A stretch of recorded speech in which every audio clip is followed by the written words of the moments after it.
വർഷവും അബ്ദുള്ളയില്ല, പക്ഷേ ഡിസംബർ തിരിച്ചു വരുന്നു എന്ന് പറഞ്ഞാൽ ഏത് പ്രതിസന്ധികളെയും തരണം ചെയ്യാ, ഏത് ഭീകരമായ അവസ്ഥകളെയും കവച്ചു വെക്കാൻ കാലത്തിന് കഴിയും. അതുപോലെ കാലത്തിന്റെ പ്രതീകങ്ങളാണ് ഈ സഹാബാക്കൾ എന്ന് മൗലവി ഷരീഫിലൂടെ പാടിപ്പുകഴ്ത്തുമ്പോൾ സഹാബാക്കളെ ചിരിക്കും. പക്ഷേ ഹൃദയത്തിലെ ഈമാൻ പർവ്വതങ്ങളെക്കാൾ സുശക്തമാ. അതുപോലെ അല്ലാഹു പറയുന്ന അസ്ലുഹാ സാബിത്ത്, ഈ വൃക്ഷത്തിന്റെ അടിവേരുകൾ ഉറപ്പിക്കപ്പെട്ടതെന്ന് പറയുമ്പോ നമ്മുടെ ഹൃദയത്തിൽ ഈമാൻ ഉറപ്പിക്കപ്പെടണമെന്ന് അല്ലാഹുവിന്റെ ഹബീബ് നബി മുഹമ്മദ് മുസ്തഫ അല്ലാഹു തൗഫീഖ് നൽകി അനുഗ്രഹിക്കുമാറാവട്ടെ.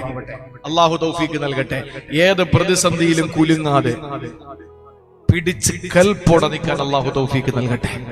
എന്ത് പ്രതിസന്ധി വന്നാലും അത് സുബഹി പള്ളിയിലെ ബാങ്ക് നിരോധനമാണെങ്കിലും അയോധ്യയിലെ പള്ളി അത് തകർത്തു.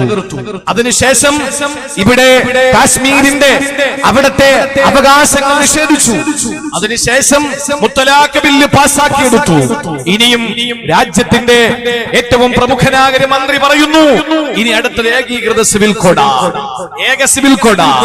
എന്ത് നിയമം കൊണ്ടുവന്നാലും ആത്മാർത്ഥതയോടെ, അഭിമാനത്തോടെ, അന്തസ്സോടെ നെഞ്ചു വിരിച്ചുകൊണ്ട് നിൽക്കുന്നത് കൊണ്ട് നമുക്ക് പറയാൻ കഴിയും, എന്തു വന്നാലും പർവ്വതങ്ങളെ പോലെ പിടിച്ചു നിൽക്കാൻ നമുക്ക് കഴിയും. കാരണം അസ്ലുഹാ സാബിത്ത്, നമ്മുടെ അടിവേരുകൾ ഭൂമിയിൽ ഉറപ്പിക്കപ്പെട്ടു എന്നതുപോലെ ഈമാൻ നമ്മുടെ ഹൃദയത്തിൽ ഉറപ്പിക്കപ്പെട്ടിരിക്കാൻ അല്ലാഹു തകർന്നു പോകാതെ പിടിച്ചു നിൽക്കാനുള്ള തൗഫീഖ് തരട്ടെ.